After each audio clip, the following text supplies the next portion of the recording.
Hello, everyone, and welcome to today's webinar. My name is Drew Thomason, and I get to be your host for today's session. Don't bother looking for me among the gallery of faces at the top. I am not on a webcam currently. So I'd like to introduce you to the GoToWebinar control panel, first of all. That's going to be on the right side of your screen. First, let's take a look at the audio panel. Now, most of you have joined via computer, and that's great. That's where the best quality is going to come from. But you can switch over to the telephone if you experience any audio issues. I'd like to also draw your attention to the question box on the right side of the screen. Please type in your questions for the presenters into that box, and we will address them during the Q&A at the end of the webinar. Also, if you're having any technical issues today, please type those into the question box and I will be happy to assist you. This webinar is being recorded and a link to view the recording will be sent out to all registrants within 24 hours. And now I'm going to hand things over to our panel. Perfect. Thank you so very much. Everyone, welcome to this special session, From Words to Action, Your Response to Racism in Schools. There are more than 600 people registered. We certainly are anticipating that we'll have a large crowd. We think that you are special because you're here for this special session, and we're just going to go ahead and jump right into it. I'm going to start off by anchoring us in this definition, equity. Equity exists when resources are applied with fairness on a consistent basis. It includes the active confrontation and deliberate repair of institutional wrongs in the form of inequities and injustices that have been perpetrated over centuries. This is the session that you're in. You're in the right session. We're going to talk about a few things. We're going to talk about equity. We're going to talk about race. We're going to talk about privilege. And we're also going to hear from a dynamic group of panelists who are going to tell us about their actions, what they're doing, so how they're moving from words to action. And I'm hoping that my deck did not go out of order really quickly because there should be another slide, and there it is right there. Let me go ahead and introduce myself to you. My name is Cheryl Watkins, and for 6 more days, I have the honor and privilege of being the chief of schools in Chicago Public Schools for Network 13, where I'm responsible for about 31 schools. I said for about 6 more days because after 33 years, I get to retire from Chicago Public Schools, and I'm very excited to embark upon this new chapter of my life where I get to talk about things like this. So I'm very happy about that. I'm going to anchor us today in my own experiences and then get us really engaged with our presenters, with our panelists. You see some words on the screen. You see Kelly from grammar school. You see Donna, college. You see Arkansas, 1999, and Oatmeal, 2012. Let me just tell you, when I was a little girl, about 2nd or 3rd grade, I honestly cannot remember. I do think it was 2nd grade though. We had pen pals, and I was so excited to have a pen pal. We wrote to each other on a weekly basis. We shared so much stuff. You know, I like the Bay City Rollers. Do you? That kind of stuff. And we were really having a great relationship. We asked each other to send pictures. I sent her a picture of myself. She sent a picture of herself, and I never heard from her again. My parents had to talk to me then about race. In college, I had a good friend who was so loving. She was so sweet, such a great friend that I met at college. We ended up going to a party. I walked in, she was already there. I walked into her using the N-word very, very freely. It devastated me. I left the party. The next day, she came down and said, "Cheryl, I'm not a racist. I was drunk. I just don't know why I did that. I'm so sorry." That ended that relationship. In Arkansas in 1999, I attended a workshop and, you know, was walking back from the workshop location to my hotel room when a group of people drove past and yelled something out of their truck. The person I was walking with, who happened to be my boss, said, "Keep walking." I said, "Wait a minute, what just happened?" She said, "Keep walking." I said, "I don't understand." She said, "Keep walking. We're almost at the hotel." I said, "But what did they just call us?" She said, "You got called a special name for Arkansas for Black people." And then in 2012, getting out of my car on my way to my school, I was a principal. I pulled over to go get oatmeal from Starbucks on the corner of 34th and State. A gentleman in a red pickup truck yelled out the N-word at me, and I was again devastated. These instances I share with you, not to just give you access to my background or to me, that's one reason, but to tell you that this is very important to me. The time that we're in right now is enormously important. I don't think we could choose a better time. I don't think there can be a better moment. I think this is the right time. This is the right moment to discuss what we need to discuss today. So now listen, Christine Langley Obaugh wrote, "We repeat what we don't repair." And I contend that she is absolutely correct. The reason we need to go ahead and handle this right now is because if we don't, we're bound to let these issues of racism pervade our everyday lives as we enter into our upcoming school year. We don't want the ugliness that's been perpetrated on children, on adults, to continue. And so it's up to us. And then, listen, we're also fighting this coronavirus pandemic. We're fighting it with everything that we have. But I contend, just as this image tells us, that racism is a virus too. In fact, racism can make you ill. So it's because of that, it's because of the moments that have been perpetrated over the past few months and weeks and even days that we're embarking upon this session. I couldn't do it without this group of people. So I'd like to introduce them to you, please. The first person is Lisa Epstein. Lisa, I met oh so long ago. She is a dear friend. She's been in education for 27 years. She is currently the principal of Lee School in Chicago Public Schools, where the majority of her students are Latinx. She'll tell you that she absolutely loves engaging with families and with students, and so I'd like you to meet Lisa. I'd like you to meet my friend Jake.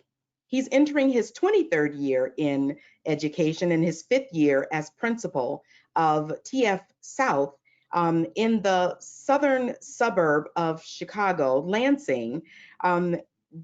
I tell you, Jake has been impressive to me since the very first day I met him, and I believe that was when he was a Golden Apple Scholar. And meet my friend Paul. Paul is a former sociology teacher, a former history teacher turned principal. He's principal of Elk Grove High School in a northwestern suburb of Chicago. Paul is absolutely as effervescent as his smile portrays here on this picture. And then here's my newest friend, Dr. Tron Young. Tron is principal of Joseph Arthur Middle School in O'Fallon, Illinois, in the southern part of our state. He's been in education for about 16 years, and he's entering his 9th year as an administrator. So welcome to all of you, and these are the individuals you're going to hear from. Let me just go back one more time, excuse me. There are also a few things I want you to know about our time here today. None of us are telling you that we are the experts and that we have everything all figured out. We need you to know that because we don't. We're not posturing as experts here. What we're doing is we're letting you know that we've come together and we're engaging in conversation around this all-important topic. And so we want you to know that just as we are, we're asking you to take a learner's stance. So please, just learn with us. The panel is intentionally diverse. So these are people that I know. As I said, Tron is my newest friend, but these are people that I know and that I've engaged in conversation with. So I know their hearts, I know their minds, I know how they lead. So it is purposely diverse. And then I am expecting everyone here to be uncomfortable. We've made ourselves uncomfortable, very vulnerable in this racism conversation atmosphere. And so we're hoping that everyone will lean into it and embrace their discomfort.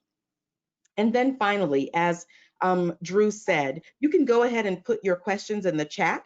Be patient with us. We might not get to all of them, but we're definitely going to put forth a valiant effort to answer your questions. So now, here we are. The second definition, excuse me, the first one was equity. The second definition, racism. Racism is a formed prejudice or an antagonism directed against an individual or group of people based solely on their race or ethnicity, which also results in any kind of marginalization. So I'm asking you to hold these definitions close to you as we move to this next one. So a racist is someone who is intentionally mean in words or actions to someone based on their race, their skin, or their color. And I'm going to tell you that as we were having this conversation, Jake and Paul both had a great response. And so I'm inviting you into this conversation to talk really about the responses that you had to this definition. So go ahead, please.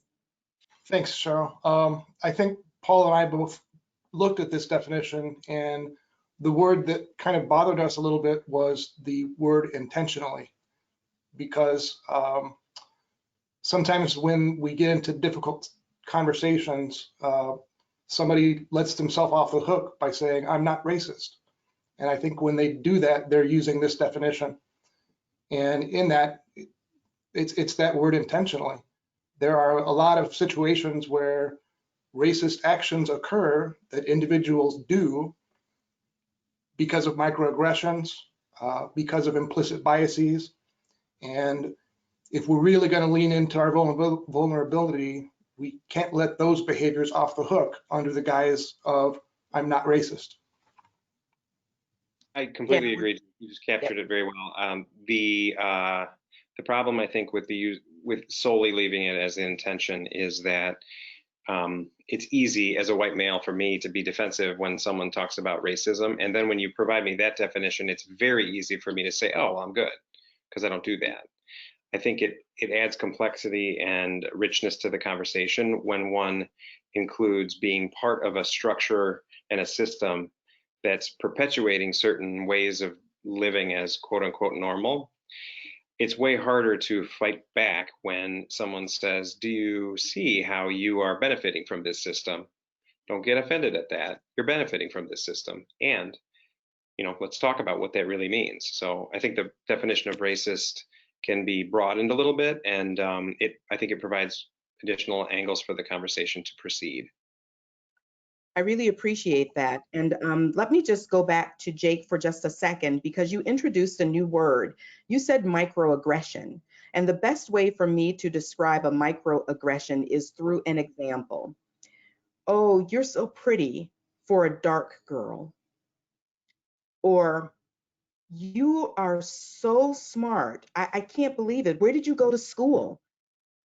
Because you just can't believe that someone who is of a different race can be smart or pretty, or that, because they've got dark skin or because they speak well. Is that kind of what you meant by the term microaggression? Exactly. If I were to introduce you, Cheryl, and was talking to a colleague, and I said, this is my friend Cheryl. She is the most articulate Black woman you will ever meet. To me, that's a microaggression. Absolutely. That's right. So thank you so very much. I'm just going to say this really quickly. Do you see now why I've got this panel together? I don't need to handle any of this, really. I just need to toss out these questions and keep it moving. I don't want to leave Lisa or Tron out of this. Is there anything that you would add?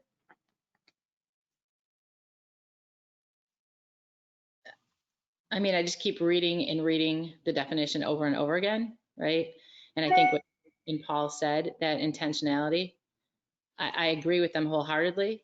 I think it's not always intentional, and people do things consistently, repeatedly, and they don't change even when someone confronts them.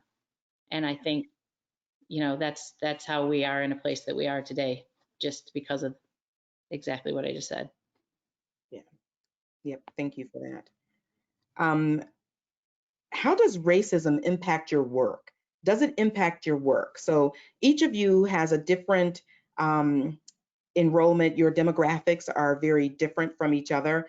Does racism impact your work? I would say racism definitely impacts my work, and has impacted me throughout my life, as either from microaggression or even being in a forefront where majority the buildings that I have been administrator or taught at has been predominantly white. And I have been the only or one of few, of three, I should say, in the building that is Black or minority in general. And so understanding that, having parents come in and say, they want to talk to my assistant principal and they're not going to talk to that Black guy, or having people come in that has, Confederate flags, and having those kind of conversations. And being also, I feel like having to be the educator that is there and available for all students, but oftentimes people who are not of the minority group get a pass for not having to be the educator for all kids. So being a leader for all kids is definitely something that is there. But being viewed and always have to feel like you're working twice as hard and judges twice as hard, or you were hired because of the color of your skin, I think impacts, just who you are and, what you do as a leader and as a person. Yeah, thank you for introducing just your own experience around being the only one. That certainly has happened to me in many settings where I've been the only African-American female. I've been the only African-American. And then I feel like I have to wear the moniker of Black person and speak for everyone who is Black. Which I definitely do not, but sometimes I get put in that kind of a position. So listen, you also introduced your education early on. So as Lisa and I were talking about this topic, we were discussing this topic, and we started discussing our childhood and what school looked like for us. So Lisa, can you share just a little bit of that? What was your elementary school education? What did that look like? Yeah, so I grew up outside of Illinois. I grew up in Michigan, in what everybody knows as Flint, Michigan, due to the water episode. But I grew up in a very diverse area. So the neighbors to the left of me were Pakistani. The neighbors to the right of me were Caucasian. Two over was of Indian descent. There were Latinx families. There were African American families. So I grew up and I went to school with what I felt was a diverse community. But if I were to step back now and look at it from a different lens, I would say, while I saw people that didn't look like me, the majority were still white. The educators were white, and everything around me, for the most part, was white. I think, as you and I have had this conversation before, when I did move to Chicago and I walked into my first school experience, I learned a lot about Chicago, and I never realized how segregated of a city that I currently live in, that we live in, right? And so for me, that was a shock, and it was a culture shock to me, because I had experienced what I thought was diversity, but then I came here and walked into a school like as an educator and only saw one race, and I thought to myself, how do we make change, and how do we learn from each other if we all look alike in one space, right? And we don't have the opportunity to engage with others that don't look like us. I'm really curious about this. You just introduced something else. I love this conversation. you talked about the teachers. And so, Jake, I know you grew up in downstate Illinois. Did you have a teacher who was of a different race than you? And I'm going to ask each of you. So can you just talk to me a little bit about that? I did. I was fortunate enough to have the late Cassandra Reed as my kindergarten teacher, who was a loud, proud Black woman. And honestly, I still hear her voice in my head. And I'm so thankful that my education started under her tutelage. And I did have several African-American teachers coming through. Great, thank you. How about you, Paul? I had one African-American teacher in 7th grade in Milwaukee Public Schools. Otherwise, in far southeastern Illinois, in the Chicago public school system for kindergarten and part of 1st grade, I did not, to my recollection, have any other teachers of color. Tron? I had one African-American teacher in middle school, no African-American male teachers throughout my career. And I can tell you throughout my entire schooling, kindergarten through, senior and high school, there was only 6 African-Americans in our district that were teachers. Yeah, so this is something that I absolutely think each person who's on this webinar today should ask. What are you doing to really diversify your staff so that students have access to people of different races? It takes nothing but interviewing and hiring. Absolutely, our teachers come prepared with the best pedigree possible. So we know that they're prepared. It just takes us to hire them so that we see that diversity. So I thank you for that. I thank you all for sharing and for being willing to just put yourselves out there a little bit for me. So here's our next definition: privilege. Privilege is an advantage afforded to an individual or a group of people. So I know you guys, I've talked to you. I'm just going to tell you right now, you're privileged, just in case you didn't know it. But I want you to talk about your individual privilege and what that looks like. And so we've got Lisa, we've got Paul, we've got Jake. You all are Caucasian. What does it mean to have white privilege, to be privileged? What does that look like for you?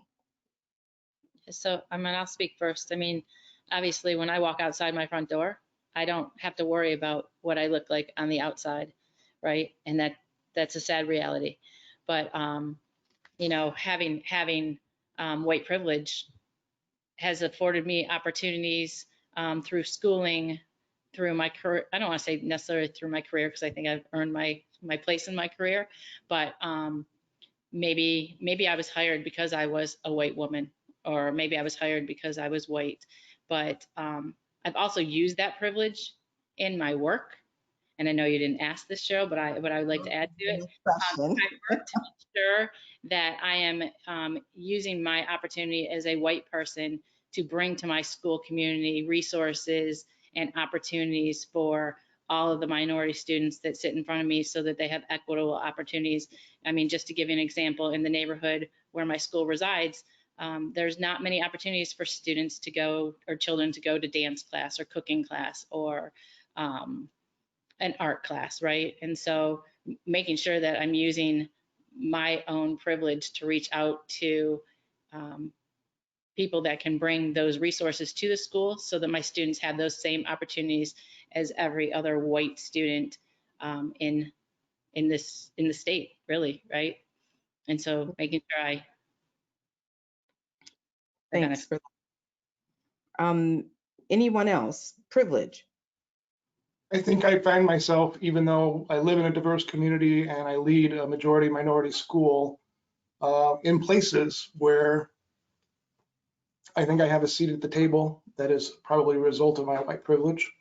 And there's a lot of white faces in the room, whether that be in local government,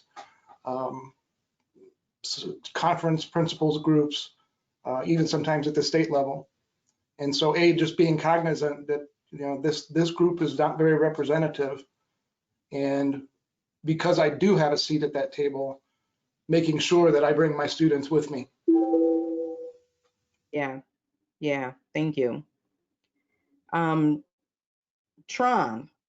well, let's not get to you next. Let me just ask Paul, what about your privilege? Well, it's I luckily, and this segues backwards to the point you made about hiring and who our staffs are. Our superintendent has regularly challenged us to reconsider how we select candidates, and the whole idea of being hired for your quote unquote fit with the existing people, whether it's in a department or a school, et cetera. That without intending it, maybe that's code. That's code. Who fits? Who doesn't fit? It's very easy to mask what you're trying to get at and the comfortability you're trying to maintain and the system you actually, whether intentionally or accidentally, perpetuate. I have been the beneficiary of fitting. I've been someone who fit, whether it's the fact that I look like a regular old Irish guy. My cultural ways are very much like the majority of the people that I've been around in my professional life. And so, interestingly enough, at the school I'm at, which is majority Latinx, I don't necessarily fit the community that I'm part of. Well, I think that I was selected for this role in part because I have a superintendent who has asked us to disrupt that, to not hire whether, the people that we're hiring are like who we already have. We've got to challenge ourselves and push ourselves harder. However, up to that point, I've been selected largely because the people in the interview room, kind of hit it off with those people. And why is that? There's a lot. That's been a privilege for me. I've used it in ways, but I'll wait on that and we'll get into those questions more deeply as time passes. Yeah, so I was on a webinar last night with Dr. Ingram. It was sponsored by an educational organization, and he talked about the majority of, education being Caucasian, it's white. And so if there are people making decisions around the table, typically it's not people of color, it's not an African American, it's not a person who is Latinx, it's typically a Caucasian person making decisions for those people who they don't really connect with or have any kind of cultural knowledge about, but they're still making those decisions. So Tron, I ask you to wait because typically, again, when we think about privilege, and this is me outing myself, you don't think that African Americans have privilege. And I certainly did not think I had privilege. I'm wondering about you, Tron.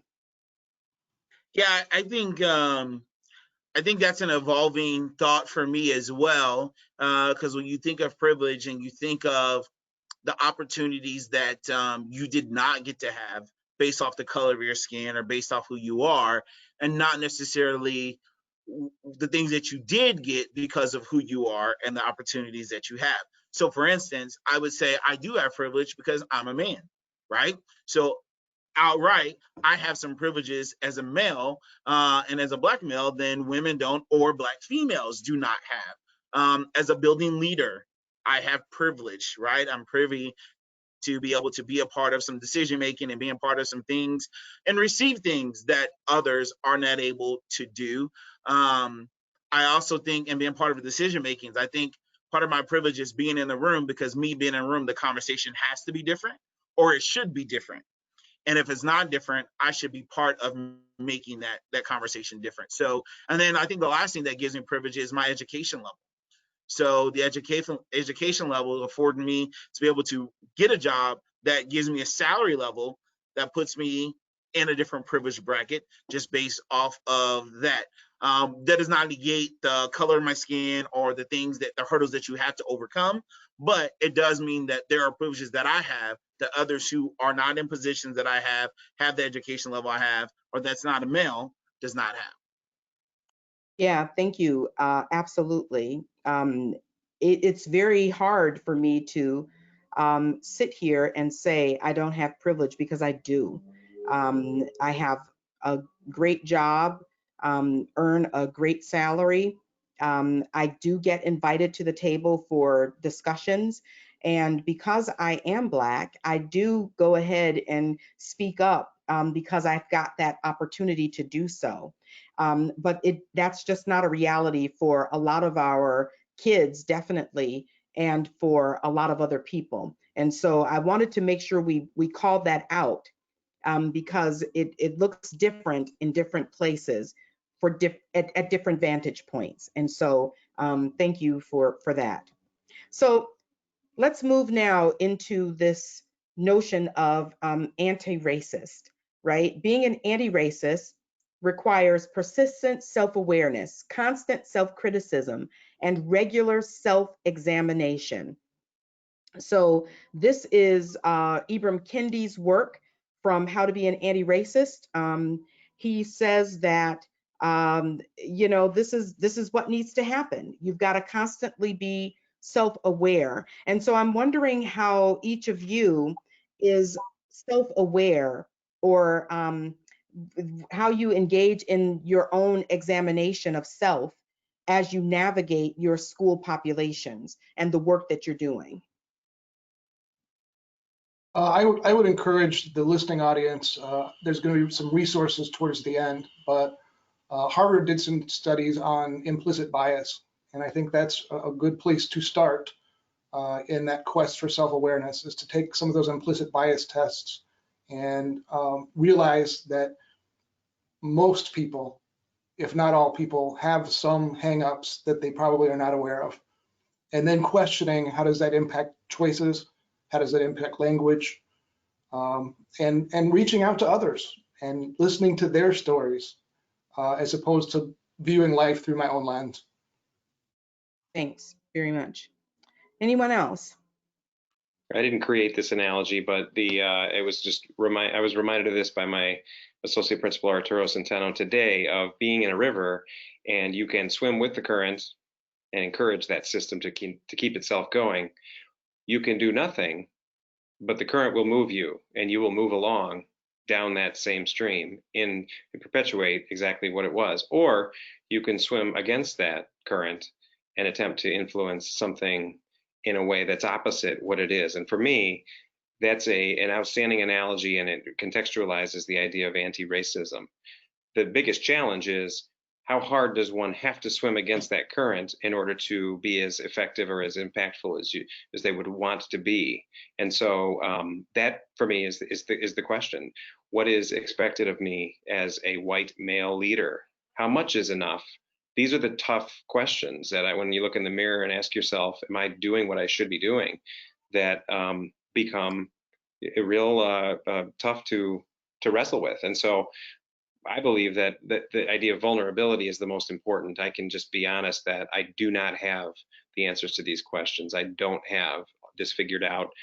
There's struggles that come with this. And I think that for me, the biggest progress I've ever had is when I have been honest with people, whether they be white or educators of color, when I say, I don't know how to say this. I feel like a fool. Can you help me? And not that you have to, but I'm just telling you that I need it, or I will bumble along and we'll all be the worse for it. So vulnerability to me is huge.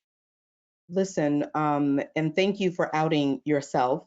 Paul and I have had conversation around this topic, and I definitely have comments at the end about it, but I just appreciate you saying that, it's about being vulnerable and putting yourself out there. Hey, I don't really know how to say this.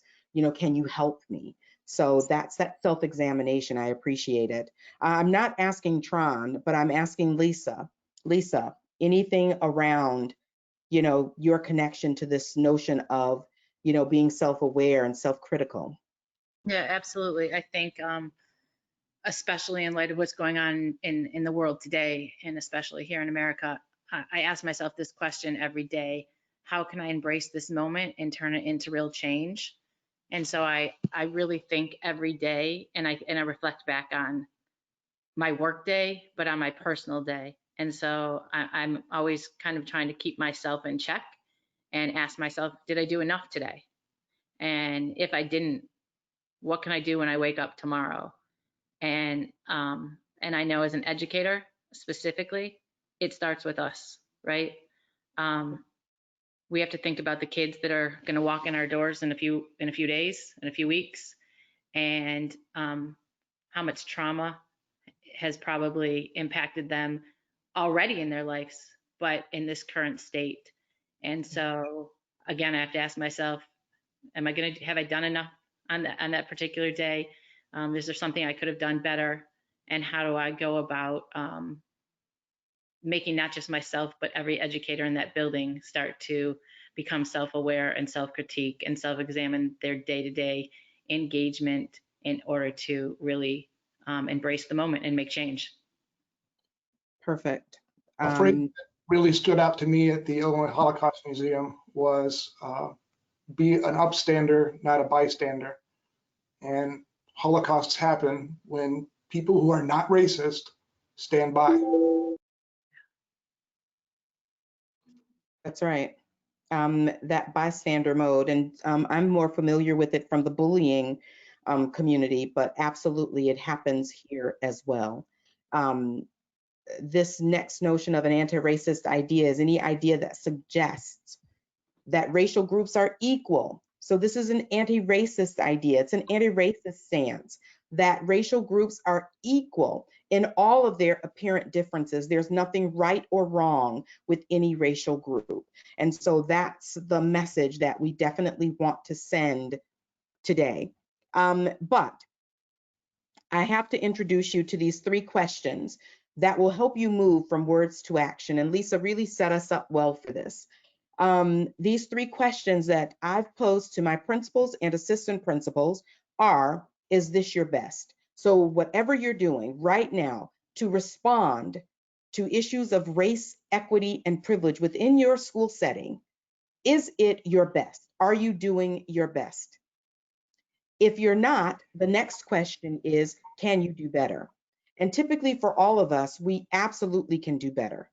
The third question is where we're going to anchor a bulk of this conversation is, what are you prepared to do? So these 3 questions for self-reflection, is this your best?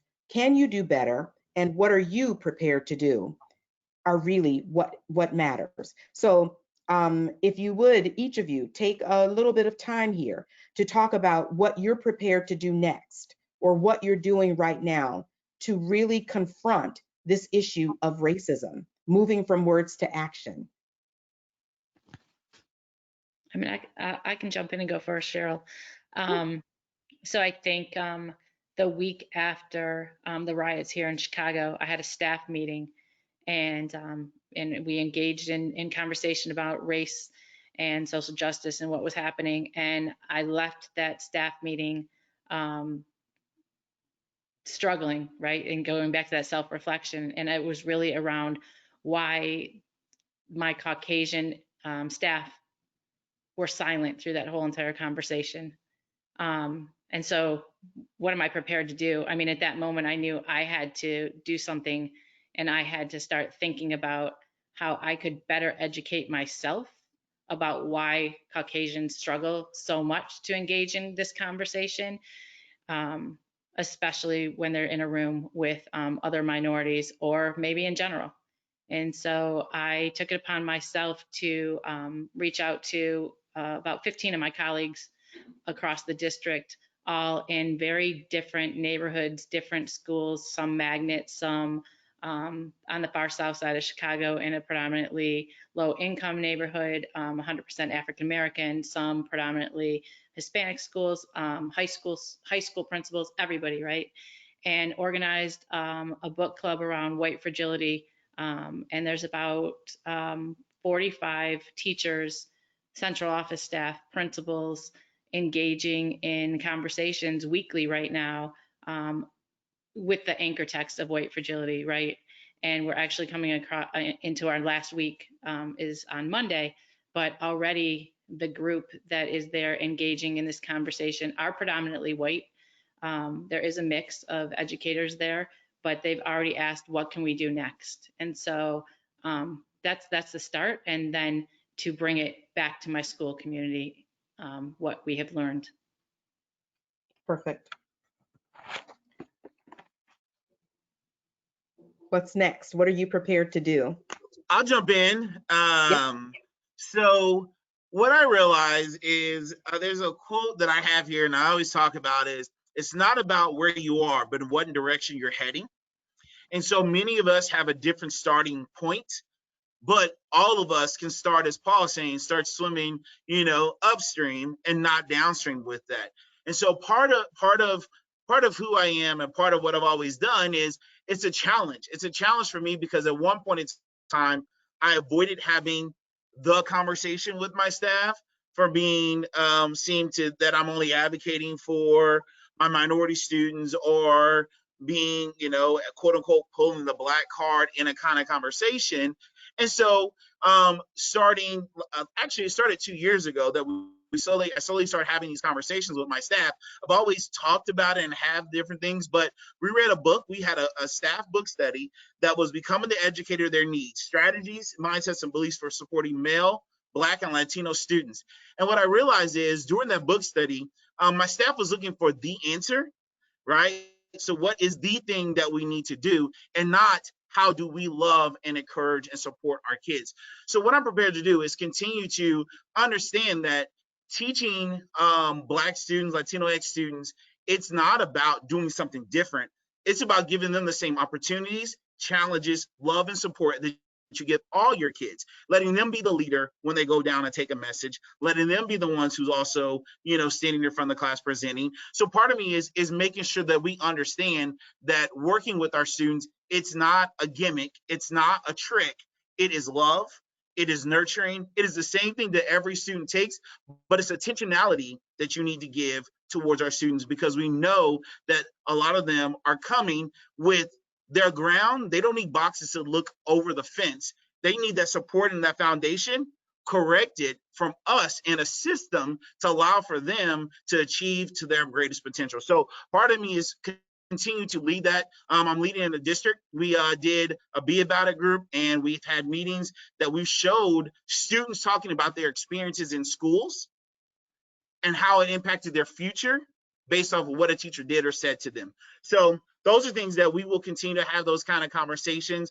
And the other thing was leading from a platform, right? So when it all happened, I was so hurt and angry and disturbed with everything that was going on in our world that I wasn't putting anything out. I didn't say anything on my Twitter. I didn't say anything. And not that someone's looking for me to have a voice, but I also told my staff and I told my district, don't look to me to solve your own answers. You have to do some work on your own. Yes. You've got to do some reading, because I'm doing reading. I read How to Be an Anti-Racist this summer. I went through back some books that I have, because even though I am from that same group, I'm in a system that perpetuates certain standards and certain things and stereotypes. So I had to make sure that I continue to educate myself as well. So those are things, and use my platform to support others. Perfect, and thank you so much, because there is something that all of us can do, even though we don't identify as racist. There's still work that we need to do, and so thank you for articulating that. Yeah, Jake and Paul, what have you to do? I hadn't met most of the other panelists until getting ready for this experience, and I appreciate that we are all continuous learners, because that's what progress has started. So I'll try to be brief, but I just wanted to give a little context. I'm principal of a high school of about 1,885 students. The demographic is 67% African American, 23% Latinx, 10% white. When the school was founded in 1958, we were the TF South Rebels, because our school had seceded from the North Campus, and the Confederate flag flew over the school until the mid-1990s. Before I came, that had been removed. However, to this day, we are still the TF South Rebels. And it took asking the students, the non-racist that said, this is okay. Hey, students, is this okay? And they came back with a resounding, no, it's not okay. So leading the school through that change process is going to be a challenge, because there's a lot of alumni from here who take pride in that name. They may be non-racist, but it matters what that lived experience is for our students right now. And I think that's a huge step. The other quick thing that has our district has taken the lead on is the formation of an equity committee, which is looking at this district from top to bottom through an equity lens, not just in policy and procedure, but practice and lived experience. So from the perspective of students, from the perspective of graduates, what does our student achievement look like? Is there a gap? And yes, there is. So how do we pull that apart? What percentage of kids, as far as our breakdown, are represented in our AP classes? And if that doesn't match, why not? And what are we going to do about it? Second, teaching and learning.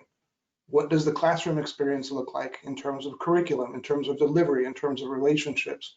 And digging deep with a multi-representational group, not just a white guy saying, okay, let's put some Black people into the curriculum. That's not what we're talking about here. Looking at deepening learning in the school community. We did a thought exchange survey, and some of the comments revealed some ugliness. So where does that exist? How do you address it? What changes do you make in that process of deepening learning? And you know, that's on us too. We have to learn. Family and community engagement. And then the final area is diversity practices in staffing and retention. And so those are just some of the areas, and I'm proud to say that we started down this road before all of the recent social injustice, but certainly not soon enough in light of historic social injustice. Thank you so much. You really laid out several ways that people can get started with what you are preparing to do. Paul, I'm going to give you the last word here on this. Okay, so brevity is not my strong suit. You know that. So I'll just talk fast. That way I can get more words in. So I was born in the city of Chicago, and I, again, started at Chicago Public Schools.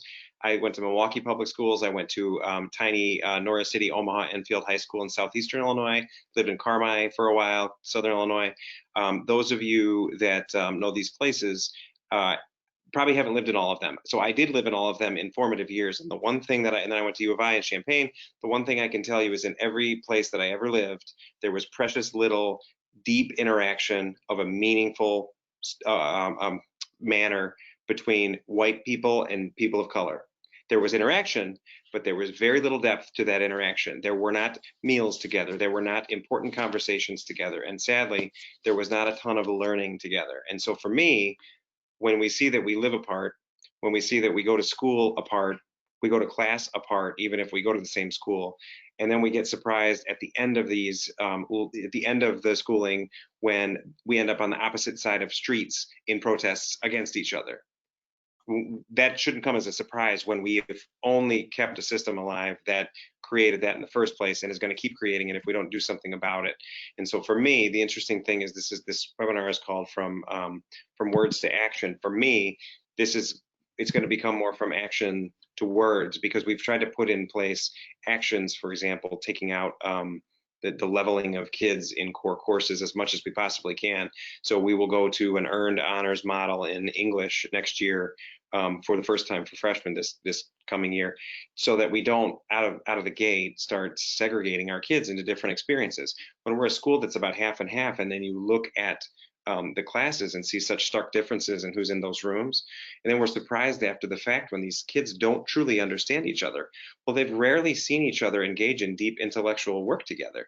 So we got to create those conditions where that can happen. At the same time, my big flaw, and I'm learning this from staff members who are open with me about this, is we've not done that explicitly in any kind of context. We've done it, and it's been in code. We've done a lot of work to try to create equity, but we haven't really called it what it is, which is there's racial inequity. My work right now is going to be to get explicit with people and my staff in this community about what it is we really need to do and why we need to do it. The book, Despite the Best Intentions, which is a resource that I know you're going to mention in a little bit, Dr. Watkins, taught us, and we read it together, the concept of opportunity hoarding, the idea that if you have control of the system and your group benefits from the system, you don't want to let go of that. You don't want to let go and release the control that you have when you're the ones that benefit from it. The trouble there is wanting to skip to the end and say, let's stop talking about race. It'll all go away if we quit talking about it. Well, you're trying to skip to the end point that everybody would like to be at, but you're the one that's benefiting from the way it is today. So you can't just say, everybody get over it, move forward. We've got to be able to talk about the reality of how different groups benefit from it. And I think one of those ways is the coursework that they take. And so we've tried to take specific actions to get kids to be able to, for example, triple the number of students of color who gain college credit before they graduate, which we've done. But we didn't really call it race work and as like racial justice work. And as a result, some staff and community have felt like, I don't know, are we really doing this? So it's been an eye opener for me to go through these conversations and to really hear from staff who feel like, I know that we're doing stuff, but is it really the right stuff? And it's pushing us to have more honest conversations across the board. Like I said, brevity, not my strong suit. That's okay. It was absolutely perfect, and I thank you. And we've come to really the end of our conversation. You see the slide in front of you that says stand for something. So if you don't stand for something, you will absolutely fall for everything. I'm saying to you, here are some additional suggestions. Encourage and engage your faculty, your staff, your students, your school community in conversations about this topic. And that means that you are going to have to be brave. You are going to have to be courageous. Educate yourself. So we do have some resources that we'd like to share with you, but it's going to take you taking that learner stance and really embracing some new content that might be challenging for you. I'm suggesting also that you be specific about what you expect to see in your school, what outcomes. So Paul just nicely laid it out. They're expecting to see more students who are African American, who are Latinx in those courses that are typically not deemed for children of color. So he's expecting to see that. And then the last thing I want to say is, and this is what I tell everyone, what hill are you willing to die on? Because it definitely could be that you get vilified. It could be that you make the local paper. It could be that you get some hate mail from people. Jake talked about the changes that they're about to make in his school. Is that the hill you're willing to die on? I say it must be so that you can stand for something and not fall for anything. Here are some resources. They are there for you to delve into. We certainly don't have any rights to them, but we have given them to you to use.